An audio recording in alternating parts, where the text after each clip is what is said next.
The following announcement has been paid for by the WZWA Network. Hello, everyone, and welcome to the WZWA Network, and welcome to our review show here of WWE Fastlane from October 7th, 2023, from the Gainbridge Fieldhouse in Indianapolis. Attendance 14,520, sold out. I'm one of your hosts, Karlifornia. This is my friend Jooseyboy. How you going, man? Oh, dude, I'm doing pretty fantastic. Big night last night. Got my Red Bull here, giving me a bit of energy. Quite an interesting show that we're going to get into and break down right here, right now. Yeah, bro. I loaded up the card on cagematch.net before this happened because I like to copy and paste the card into my notes here. Didn't know what was on the lineup here. I just knew that there was going to be a Seth Rollins Nakamura last man standing match. Couldn't believe it, bro. 5 matches. Five matches just seems a little small. I know we complain about the AEW cards and their pay-per-views. The Wrestle Dream had 10 plus 4 on the pre-show, so 14 in total. Way too much. Yeah. 5.5 hours of time. Yeah. This 3 hours, 5 matches. What do you think of that? Well, okay, it's a bit of a mixed opinion because I like the idea of doing less matches and making the big main event ones, giving the bigger matches some longer running time, and having less matches also means that each individual match gets more focus. The problem is that WWE has spent so many years kind of neglecting the mid-card and relying on those stars that they rotate in the upper card. They've spent so long neglecting it that they don't, at the moment, have a mid-card that can justify getting people interested in them being participants in those 5 matches. That's why you see the most over people on this show were in the main event or the most built up matches. And I think that's a problem. But I think the idea overall of doing less matches on the card to make them mean more individually is a good idea. I understand. I just think, can we get 7 matches? Yeah. 7. At least 7. Give us a Gunter intercontinental title defense. I know he just did one with Tommaso on Raw. Could we just have pushed that just to Fastlane and do that here? And I don't know, maybe it might have been good to get another ladies match here on the show. Maybe have an angle with the women's tag team titles, because I can't remember the last time that they were prominently featured on a PLE. Yeah. But oh well. Let's crack on with the show here, bro. WWE Raw and SmackDown tag team titles opening the show here. The Judgment Day, Priest, Balor taking on Cody Rhodes and Jey Uso. Take it away, Jooseyboy. Okay, so I liked this match for a number of reasons. I like the fact that they've got now one of their main event talents is working in a more of a mid-card match on this show. And I like that. I like the idea. Same with John Cena as well in his match with LA Knight.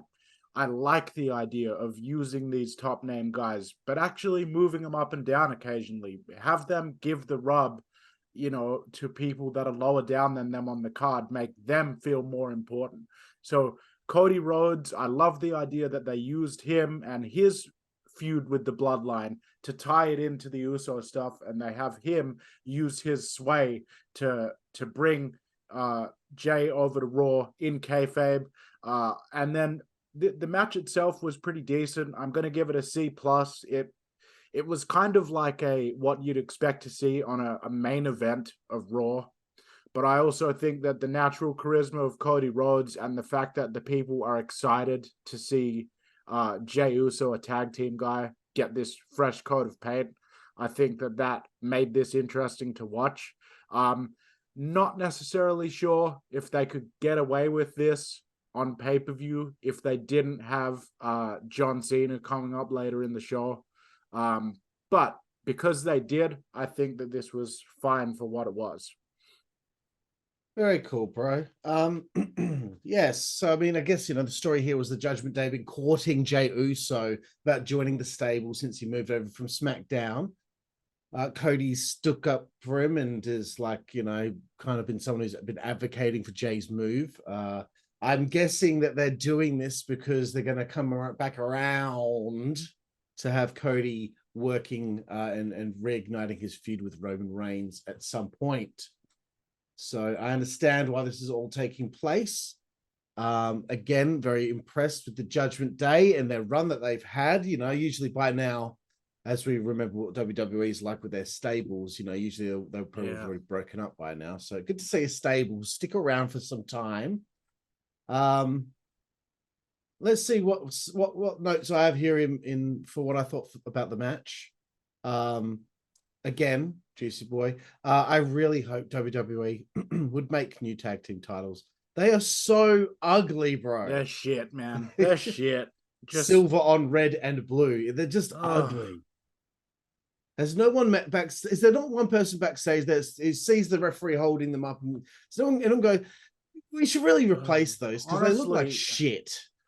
Like back in the day when you were a kid, you wanted to get the toy title belts, or even if your family was rich enough, one of the metal replica belts, because they looked cool. You wanted to be able to have a belt and put it over your shoulder or around your waist, the way that you see your idols on TV do it.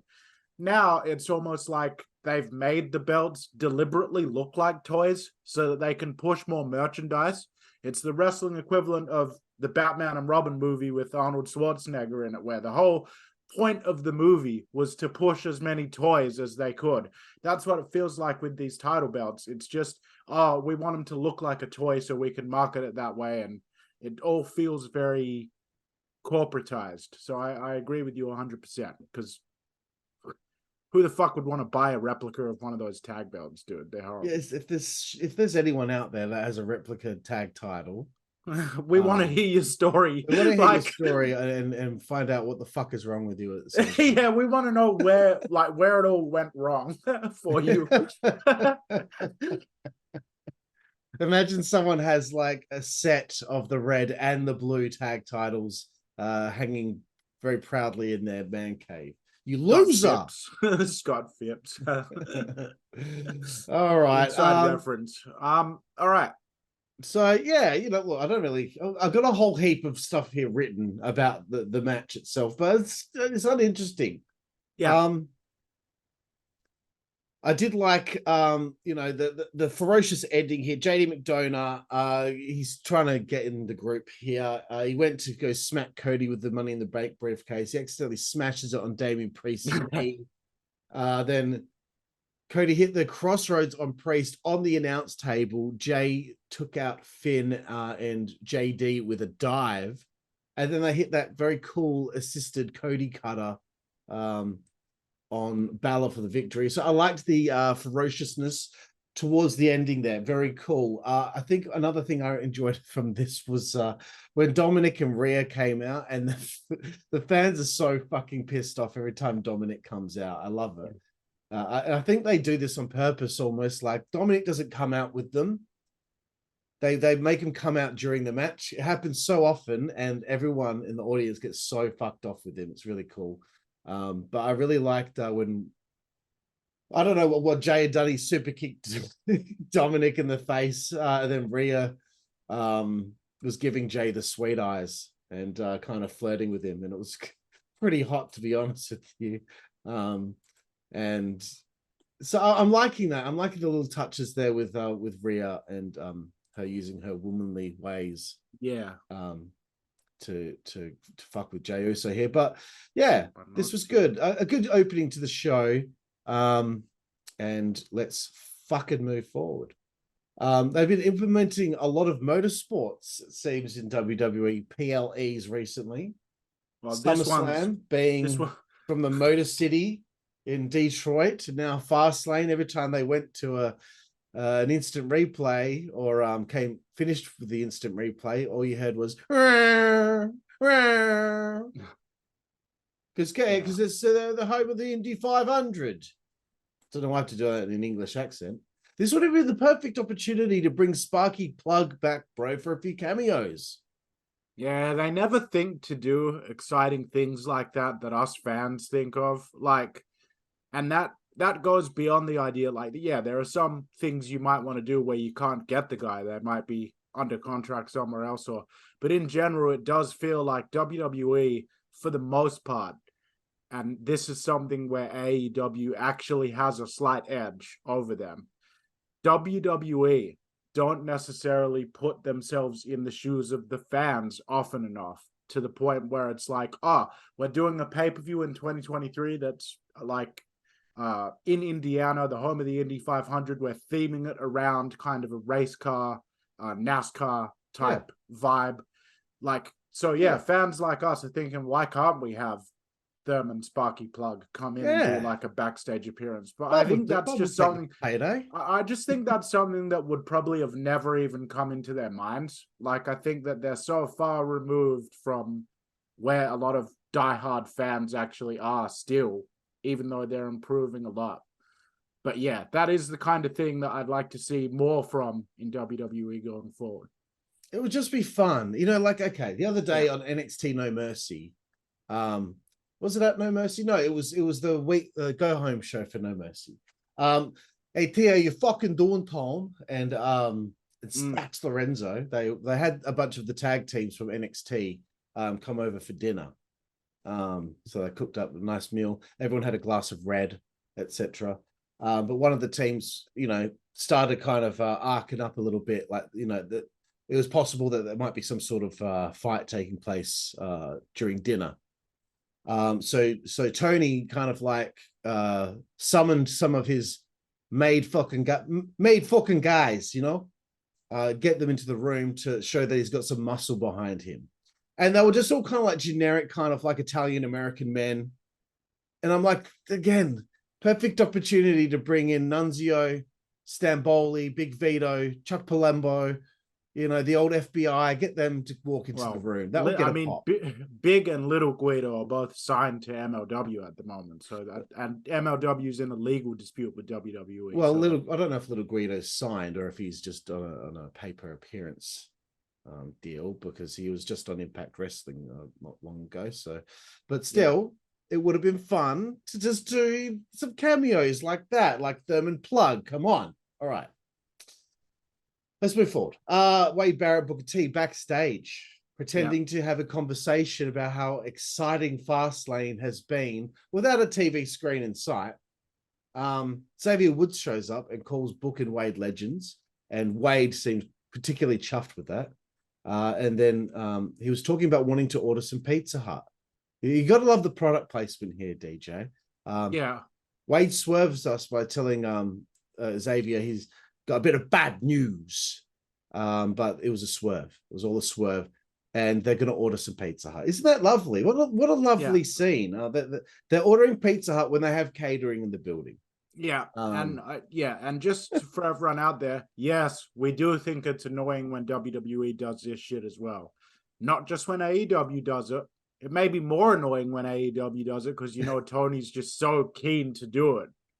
Whereas in WWE, they kind of just do it to pay the bills. But it's annoying in both companies. So we're not picking on one of them.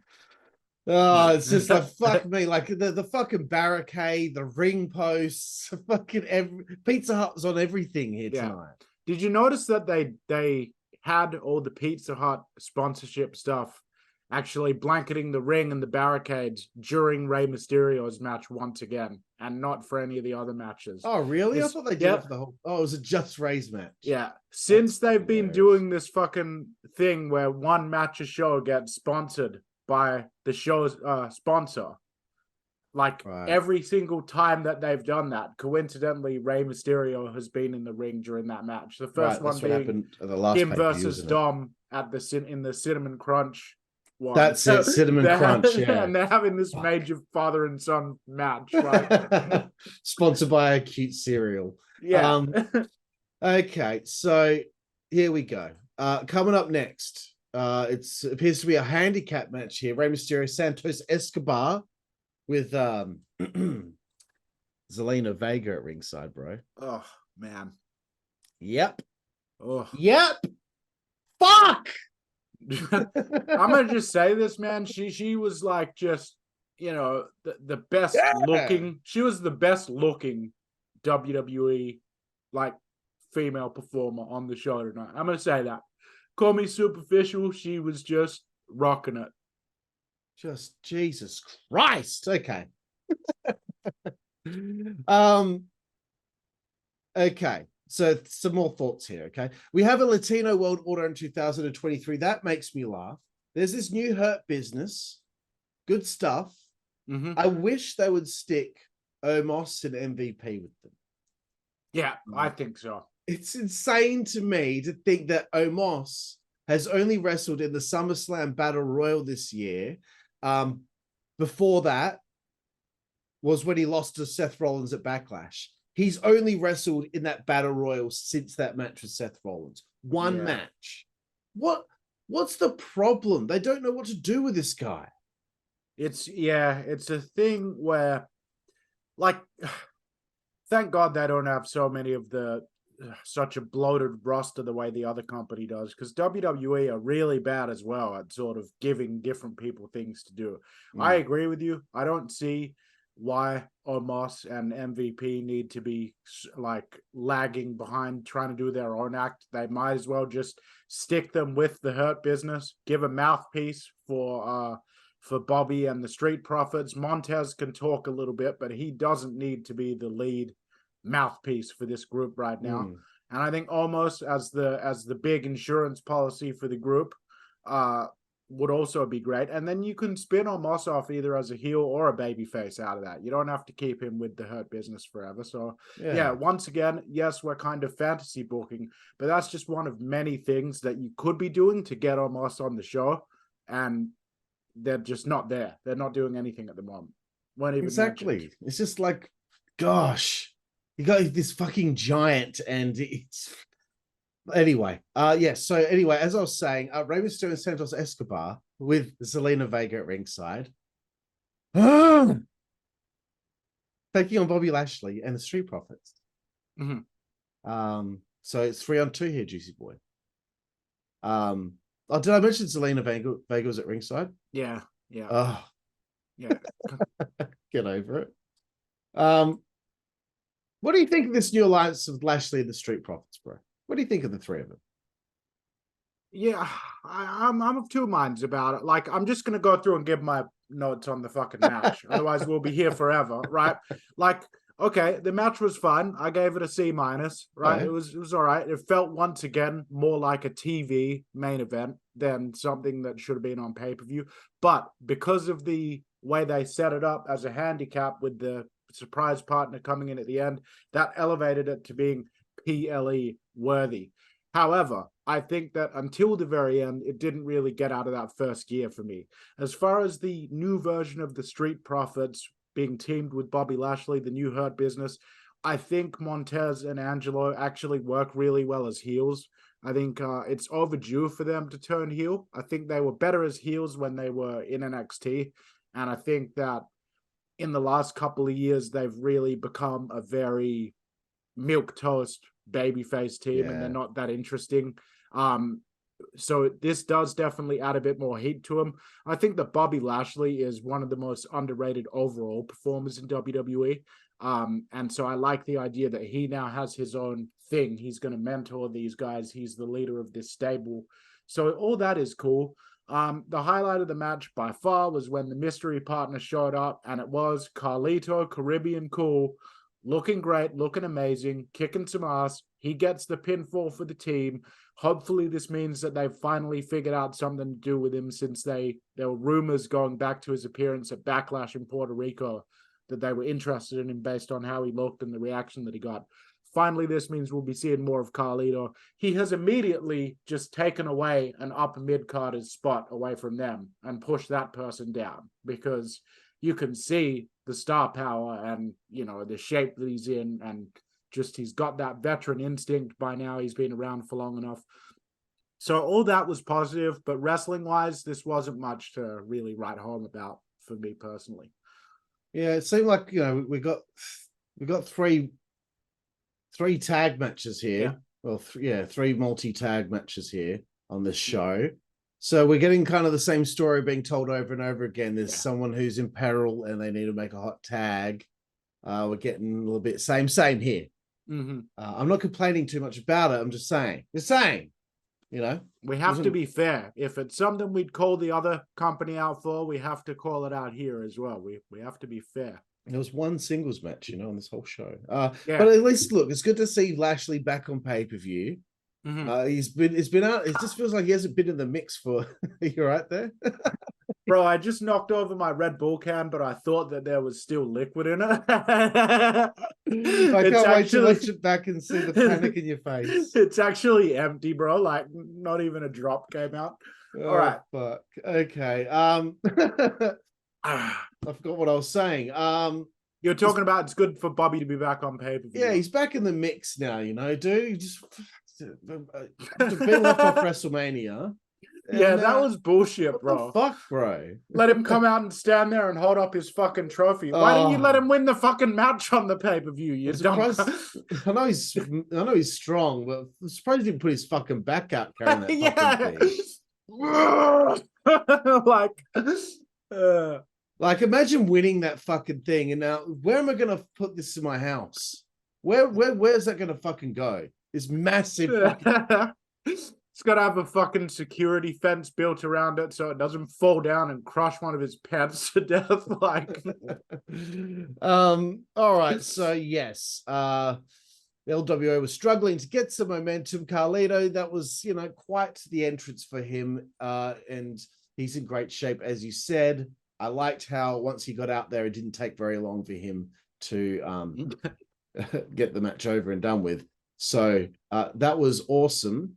I hope going forward that, they do something with him. I don't want him to show up on this PLE and then I see him next time on a PLE at like fucking, I don't know, a pay-per-view in February or something like that. Yeah. I hope that it's not going to be the case. But anyway, happy to see him back finally. I mean, people have been asking for that fucking years. Yeah, I know. And another example at the end there of how Vince McMahon was clearly just for these last 10 years doing whatever the fuck he personally felt like, regardless of what was, best for business, as they say.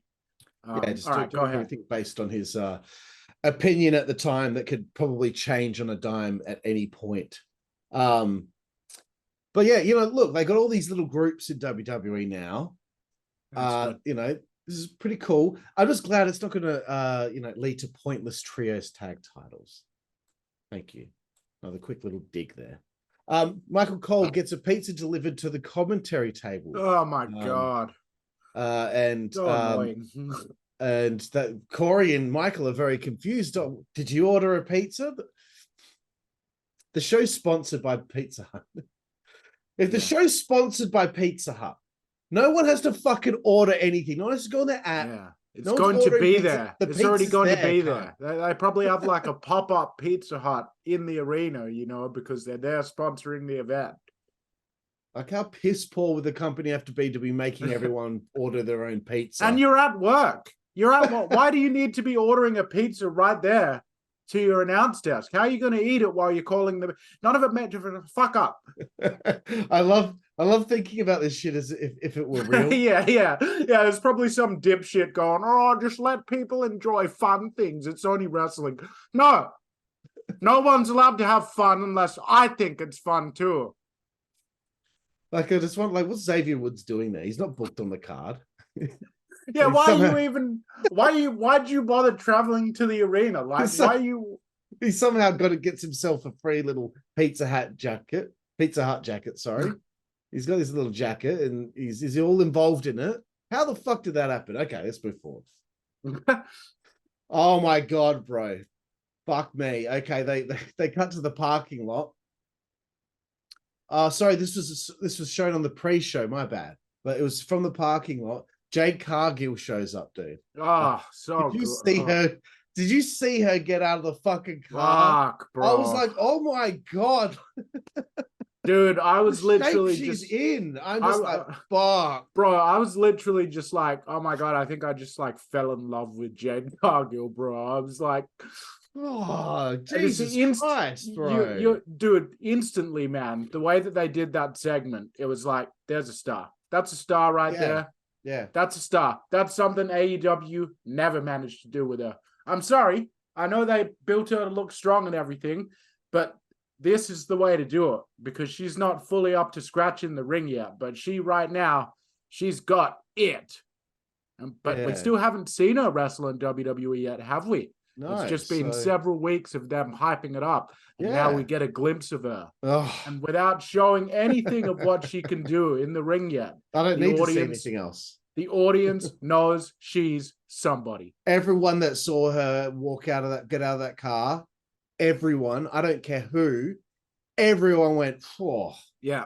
Everyone's impressed. Every single gay person just also turned heterosexual for a brief moment there. Right? Like, I want it's on that level. Yeah. It's on that level. Fuck me. But yes, like I couldn't get over it. It was just so I had to rewind it and watch it again because it was just eye-opening. And it was such a simple thing, just her getting out of her car, or getting out of the car in her gear. And she gets personally greeted by Triple H as well. Let's not forget that. Photos of her. That's right. You can tell that Triple H and Shawn Michaels have, people like that are helping run creative. They've done very well to take the good that Vince McMahon passed down and kind of shove away some of that megalomania that also characterized Vince's style, because this feels like something that Vince would have done in the 90s, but hasn't been done for years and years and years until this current era that we're in. Well done. That was excellently done. It was. But yeah, they go off to talk business. It's so simple. It was just such a simple thing. AEW thought that they were going to get her over by beating people once every 2 weeks on TV in a squash match for around 2 years. It was only 62 matches or something like that. Yeah. It is not very many matches in the amount of time that she was wrestling for. But this one little thing just made her way more impressive than any of that as far as I'm concerned. Thank you. WWE Women's title match here, triple threat, Io Sky, Asuka, Charlotte, Flair. I just want to say this. The storyline built to get to this point for these three to be having a match was very uninspiring. I've made this point for the longest time. They have not made an effort to give the women's stories to be really invested by. I'm also tired of seeing these triple threat matches. I know it'll be cool either way, I'm sure, but we just got one with Asuka, Charlotte, and Bianca Belair. Yeah. Do we need to keep seeing Charlotte in the title picture? It's enough already. I want her out of there, and I just want to have some fresh kind of people at the top of the card for the ladies, because it's something different with Io Sky as champion. But that's just what I really wanted to say about that. And I guess another point I wanted to make was, like, the match was really good on the surface when you look at it. And I think what the issue is, the quality of a match like this will always go down. The quality will go down when you add more elements, like making a three-way. With the story leading to this destination being so simple, the effect of what takes place doesn't mean as much, because there's just no heat. There's a little story there with Bayley and Charlotte or whatever that was built up for this. With Charlotte thinking that Bayley was, what happened to you? You're playing second fiddle to blah, blah. I think it's a detriment to wrestling when the lack of the angle and story is there, because it leads wrestlers into relying on high spots and nonsense to ensure that they get some sort of reaction from the audience, because they're not invested, are they? The ladies are doing all these moonsaults to the outside. they literally made no sense to how the match was going at that stage. They just had to take this detour so they could do these specky things for a second and then go back to what they were doing. It just felt out of place, and it seems like something that wrestlers hang their hat on because the creative team haven't done their job to get the right heat on the match so that they don't need to fucking rely on that shit. I mean, they don't need to rely on out of place nonsense just for the highlight reel at the end of the show. It's not a fault of the ladies. It's just that they got to do what they got to do to get some sort of reaction when there's just nothing, there's no fucking meat, you know, there's nothing to sink your teeth into. Not for them, not for the audience.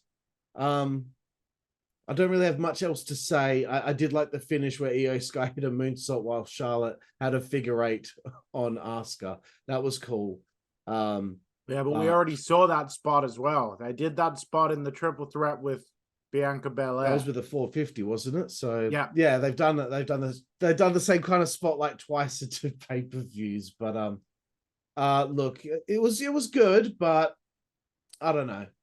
It's just I would have rather Io Sky versus Asuka here. Yeah. And I would probably remove Asuka from this situation for now. Hopefully with the impending return of Kairi Sane, something interesting can happen there. Who knows? But anyway, bro, what are your thoughts on the triple threat ladies match? Yeah, I'll run through it really quickly. This was another C- match for me. I felt like it went on forever. I felt like it outstayed its welcome because, yeah, they're doing stuff that was technically proficient, but it really didn't feel like they're... Okay, this is what I was thinking about moments ago.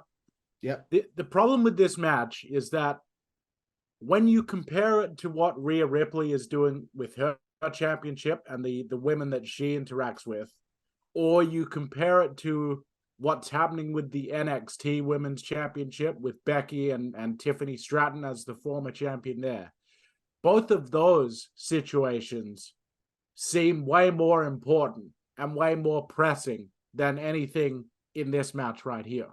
I feel like this match just felt like a, you know, oh yeah, we still have this whole part of the women's division that's kind of not really being represented, so let's do this match here. But to me, the real interesting stuff going on in the women's division is either happening in NXT or it's happening with Rhea Ripley and what she's doing, which encompasses more than just the women's division, but still. The match was pretty boring for me, and you know, I just couldn't find myself getting invested in it. And I agree with you as well. I've kind of had enough of seeing Charlotte contend for championships. I think it would be really cool to kind of give her a bit of a fresh coat of paint and let her do something else as well. Maybe explore her character a bit more now that she's kind of conquered everything from the wrestling side of it. Yeah, like, you know, you could do a story where she's like lost motivation because there's nothing else to achieve and it's making her feel depressed or something. I don't know. You could do a character story like that, you know, because there's a lot of people that probably start to get uninspired when they've done everything and it's like, well, what else is there to do? But anyway, moving forward, LA Knight, this makes me laugh. This is so pro wrestling. He arrives in his Slim Jim car. Yeah, he does a skid and like parks the car on a skid. And then he gets out the car. He just leaves his car running. Leaves his car like just outside the entrance to the parking lot. Just walks off like to the locker room. Like I actually spat with laughter over for it because what the fuck is going on? Like he's left the car on. Yeah, the lights underneath the car are still shining on the floor. Yeah. This is so wrestling, bro. This people can just park their car wherever they like. Pat McAfee makes an entrance and pumps up the crowd. They keep being weird about this shit. So like when Cena was in London, Pat McAfee does what Cena did in London and goes on about WrestleMania in Indiana. I don't exactly think 80,000 people from around the world want to go to fucking Indiana. Like honestly, rude. Honestly, no offense, but like, you know, I think they can do a little bit better than like race cars and fucking tuna melts. Like, Yeah. no offense. Actually, offense. Fuck you, Indiana. No. I'm kidding. It's like maybe we should do a WrestleMania in Delaware then. Yeah, let's bring one to Perth. Like, no, better yet, let's bring one to Darwin. You know, like. All right, let's move forward. We've got a couple matches left here. Tag team match: John Cena and LA Knight take on the Bloodline. Jimmy Uso and Solo Sikoa, Paul Heyman at ringside. Take it away, Juicy Boy. Yeah, once again, this felt like more of a TV match. Obviously, Cena and LA Knight are really over. Solo Sikoa and Jimmy Uso are also extremely over. I like the idea that they're not just ignoring Jimmy. They've now kind of shifted Jimmy to being in the leadership role in his duo with Solo. And so I like the fact that he's not being left out in the cold while Jay is getting this push over on the other show. The match itself, pretty paint by numbers. I gave it another C-, so it's a very average across the board show for me overall so far.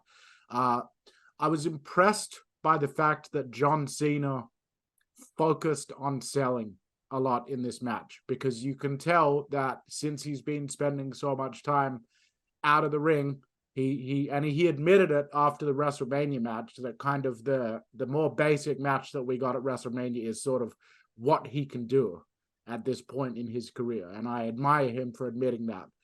In this match here, he spent a lot of time kind of selling a headlock. If he took an uppercut from Solo Sikoa, he spent time on the mat selling it as if he'd just been knocked for a loop, you know, actually pretending that it's real and that he's in some sort of real fight, which did a really good job of getting everyone excited for LA Knight to come in and, you know, get the big pop and everything like that. But nonetheless, even though I thought everyone involved did a good job, I also think that this was skirting the line between being worthy of being on PLE and just being a TV match, because, yeah. That's a good point.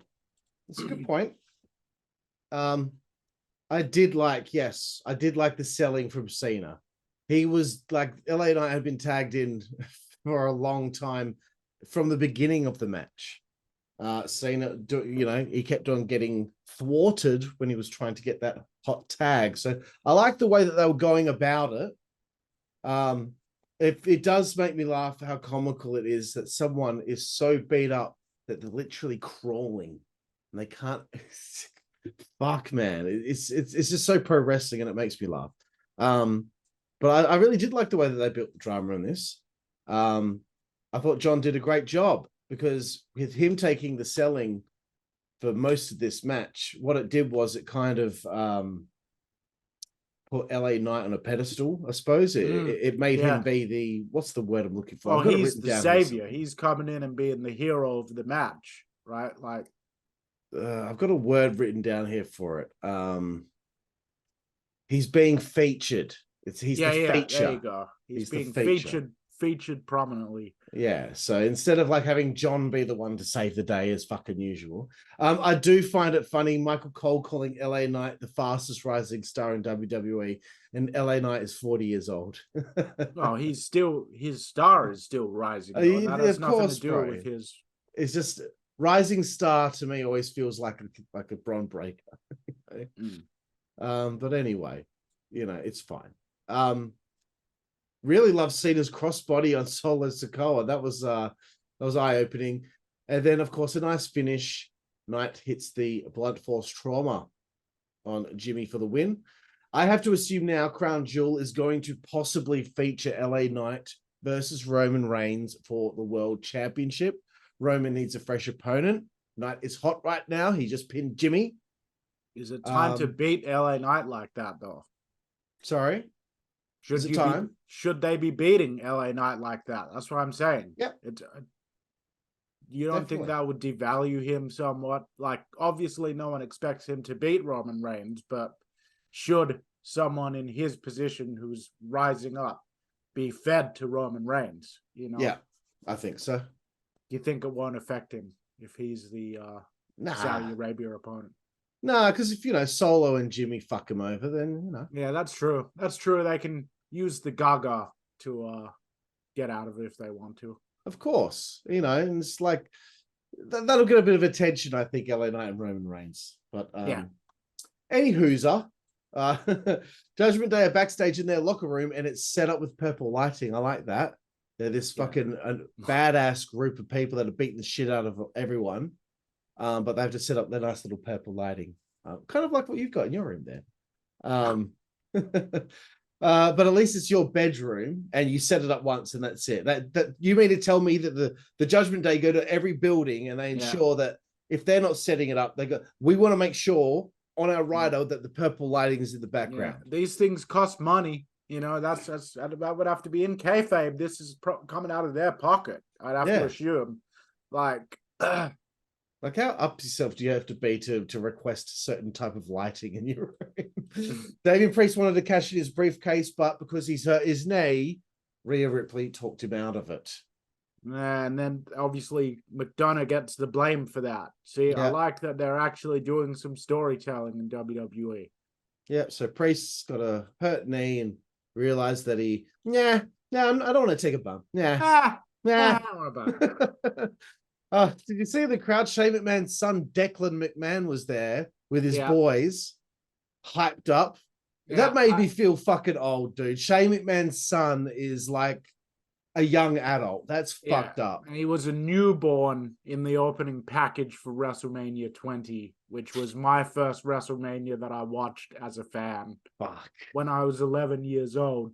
So, it makes me feel fucking old, but also it makes me think, I think there's room for a new mean street posse in the future. That was the first thing that I seriously thought. I just immediately thought, let's reboot the Mean Street Posse, man, but with Declan McMahon as like the... Get fucked, okay? Fuck that. Declan McMahon, no chance. Because it would be so annoying, bro. It would be so annoying. There'd be so much hate on it. All right. They promote Raw. We don't need to talk about it. Who gives a shit? Okay. We're almost at the main event, bro. My favorite thing on the show happened next, though. Ridge Holland and Butch backstage, promoting some toys. Ridge Holland, bro. Wow, that's the Mattel Wrecking Slam Crusher monster truck.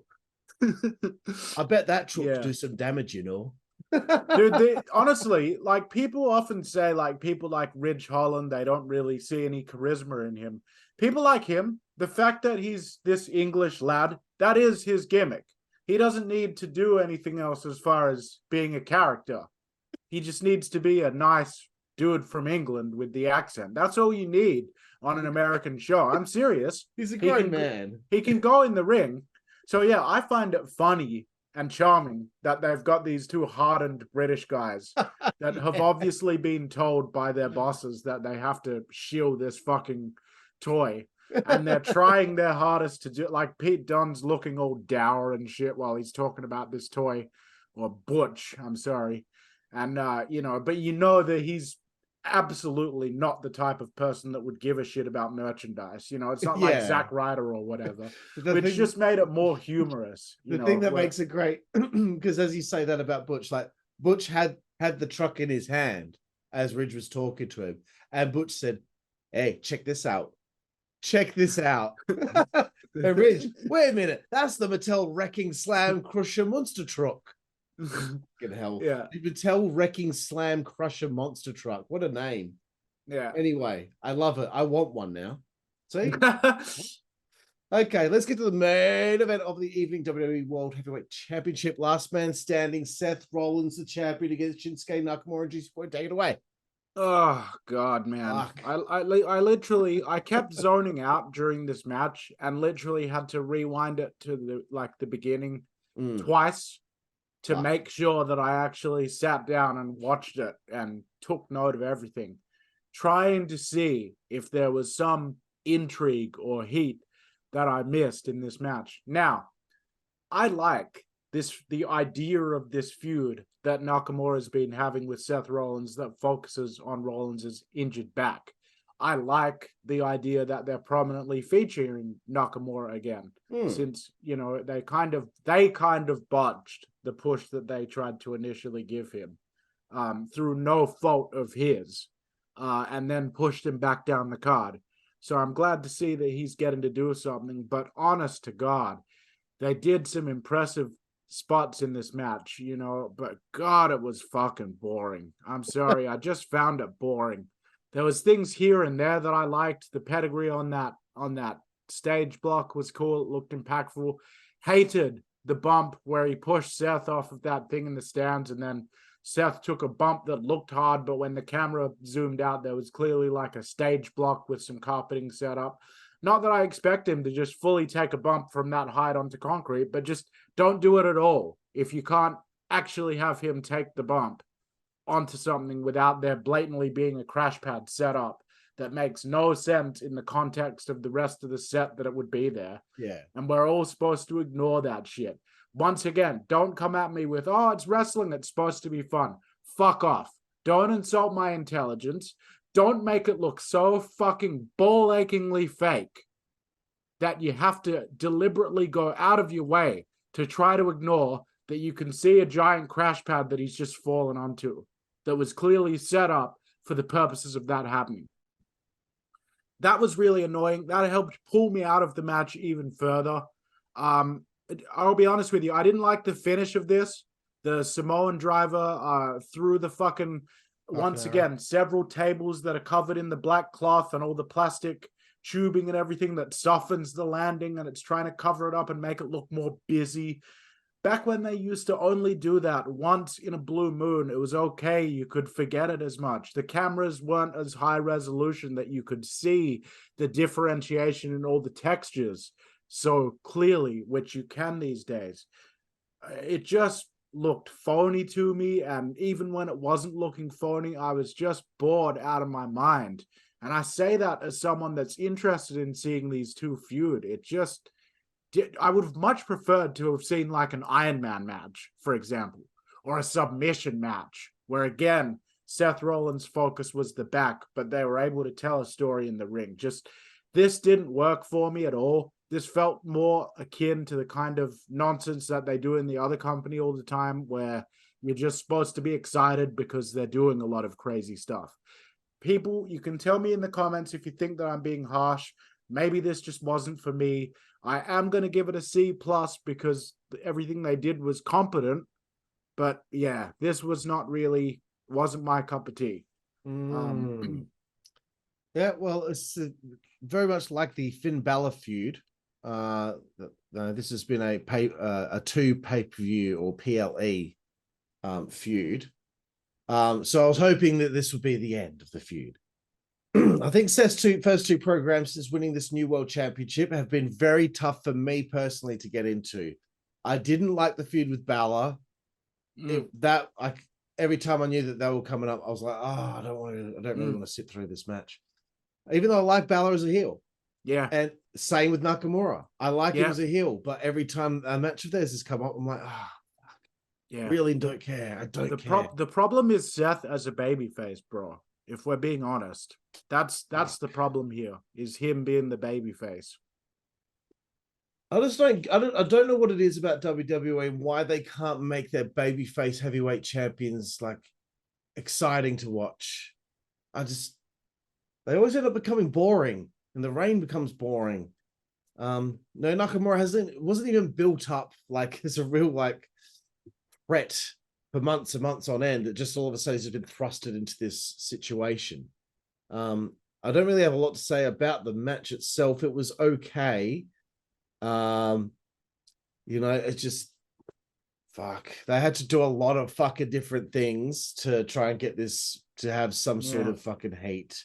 Going through the announce table, off the staging, through a table, off the staircase onto a platform or whatever the fuck. Seth getting belted with a chair, Nakamura doing those double knees off the second rope to a table on the outside on Seth. That was a good spot. It was good, but it's just like, fuck, they had to do a lot of shit, like a lot. I'm not sure about Nakamura doing the mist when Asuka already did the mist on the show. I have to think Yeah. about that there. I think one person could do it. I don't think they should both do it. And if they're both doing it, then put them together as a team or whatever. What else do I have to say here? Nothing really. You just started to get a little long in the tooth for me. Seeing Seth somehow get to 10, get up before 10, every single time. And I did not like the finish either. I like the Falcon Arrow. That was a cool move, but I don't like Seth getting to his feet and Nakamura almost, but then he stumbles over just before the 10 count. Get the fuck out of here.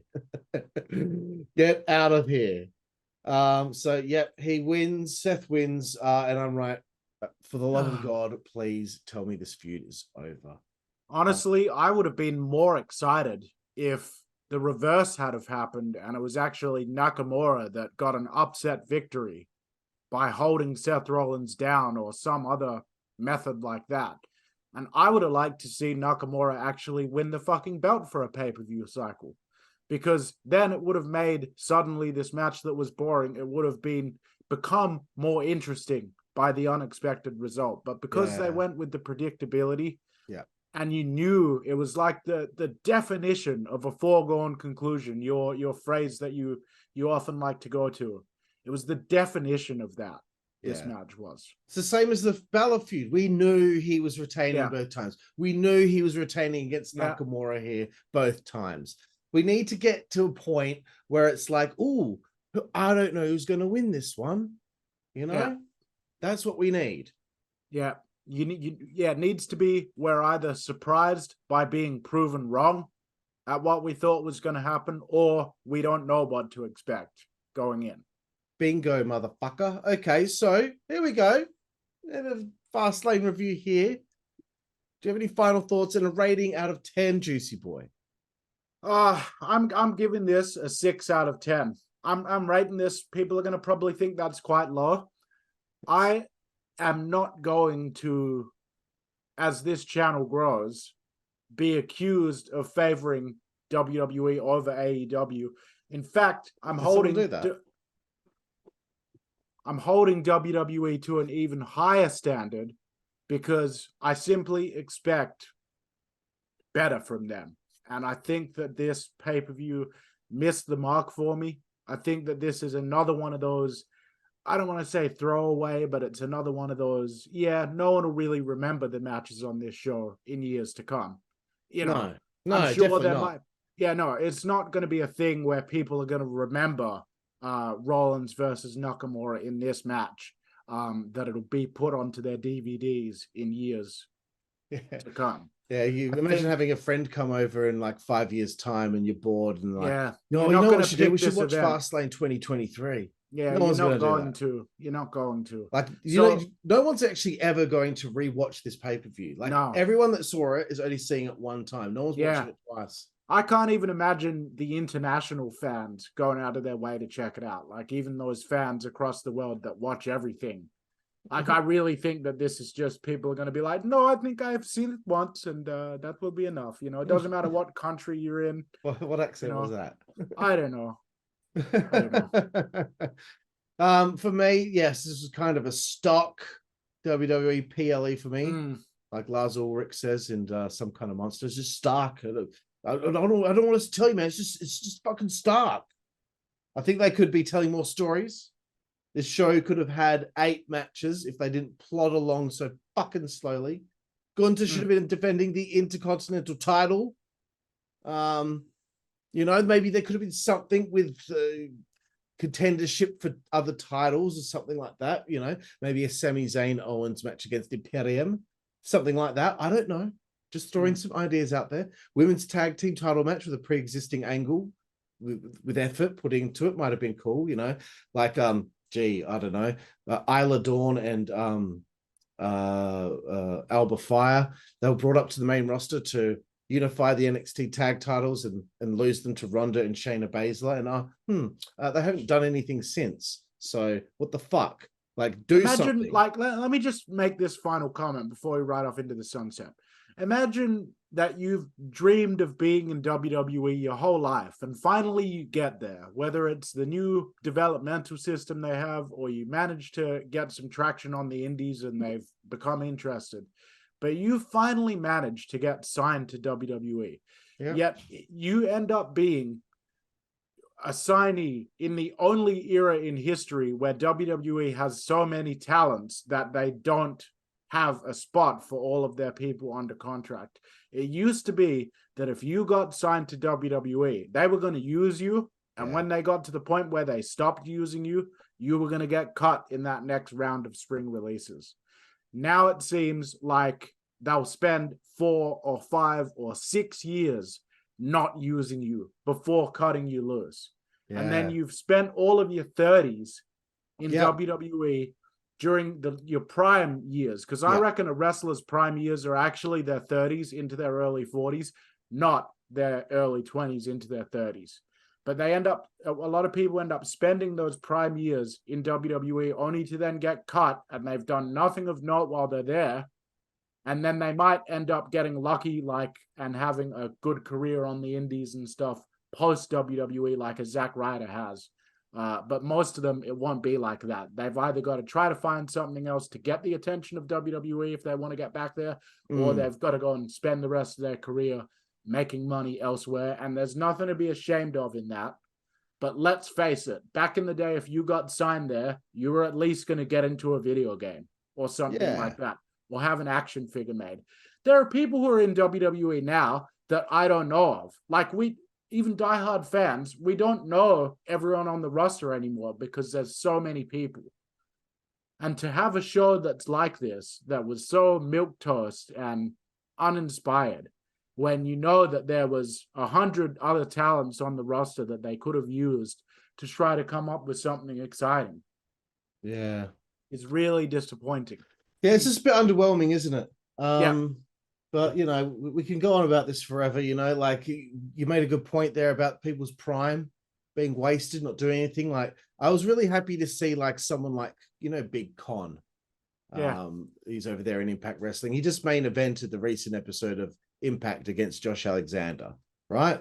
And I was like, I'm happy for him. He's 43 years old, right? He probably had a bit of his prime there taken away from him because just doing nothing with the Ascension in WWE and wasting his time, wasting years when they had a good little run in NXT, go to the main roster, wasted. You see all that happen for a lot of people. So I think that was a good point that you made. And I just hope that they start I don't know, just up the ante a little bit, just a little bit. Let's get some more shit going on. Anywho, Juicy Boy, I'm going to give it a 6.5 out of 10. So that's just below average for me. Average is 7 out of 10. That's my stock standard. So 6.5. Yep, that's how I feel. So Juicy Boy, there we have it. Thank you very much for your time. You're welcome, and WWE should be thanking us for our time watching this trash-ass show. But we hope that all of y'all enjoyed this review. Comments, questions, queries, suggestions, we want to hear them. WZWA Slam Society on Patreon if you like what we do and you want to support it.